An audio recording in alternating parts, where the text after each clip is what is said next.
সবাইকে আমার সালাম, আসসালামু আলাইকুম। আশা করি আপনারা সবাই ভালো আছেন। যে যেখান থেকে দেখছেন সবাইকে শুভেচ্ছা, অভিনন্দন। পে স্কেল নিয়ে যেটা কথা বলতে চাচ্ছিলাম, যে আসলে এই অন্তর্বর্তীকালীন সরকার পে স্কেল বাস্তবায়ন করবে বিধায় পে কমিশন গঠন করেছে, এবং পে কমিশন গঠন করার পর প্রায় শতাধিক সংগঠনের সাথে, চাকরিজীবীর বিভিন্ন যে সংগঠন, পেশাজীবীদের যে সংগঠন, এই সংগঠনগুলোর সাথে ধারাবাহিকভাবে কন্টিনিউয়াসলি তারা বিভিন্ন ধরনের মিটিং করেছে, এবং এই মিটিংয়ের নামে তারা কোটি কোটি টাকা জনগণের শেষ করেছে।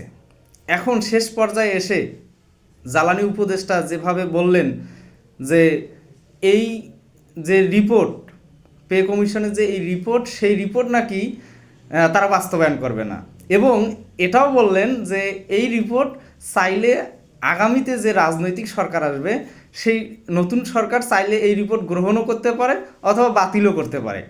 মানে বিষয়টা একটা হাস্যকর একটা বিষয়। কেন হাস্যকর বিষয়?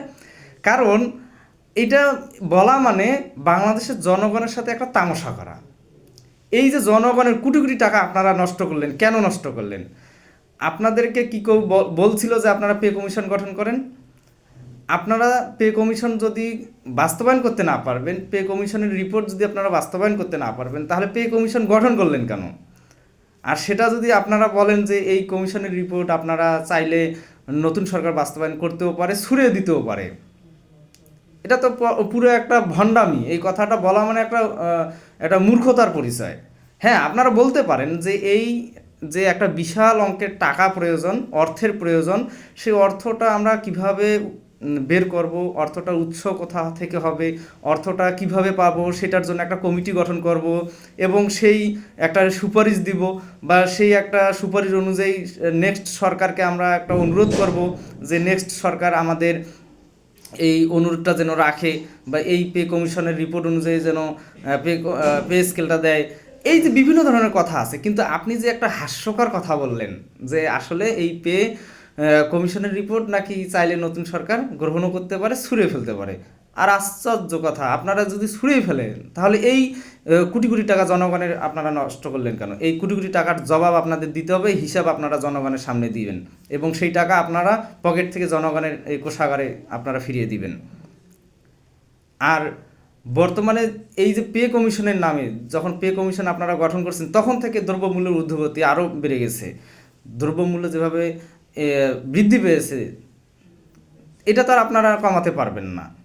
কাজেই এসব কথা বাদ দিয়ে পে কমিশন গঠন করেছেন, এবং আমরা এটাও সংবাদ মাধ্যমে জানতে পেরেছি যে নতুন যে সংশোধিত বাজেটে, সেই বাজেটে নাকি 22,000 কোটি টাকা এই পে কমিশনের মানে পে স্কেলের বাস্তবায়নের জন্য 22,000 কোটি টাকা আপনারা বরাদ্দ রেখেছেন।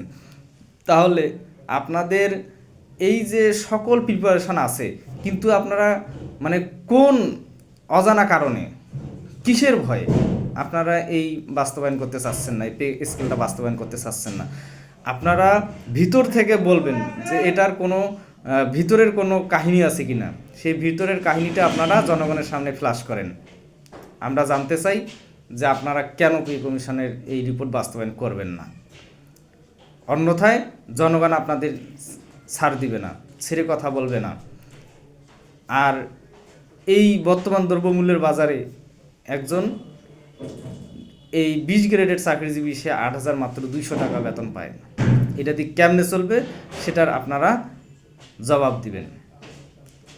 আমি চাকরিজীবী সকল ভাই বোনদেরকে আমি বলবো, এই পে স্কেল বাস্তবায়নের জন্য আমাদের প্রতিবাদ চলমান থাকবে, এবং এই সরকারকে তা বাস্তবায়ন করেই যেতে হবে। ভালো থাকবেন, সুস্থ থাকবেন। খোদা হাফেজ। আসসালামু আলাইকুম।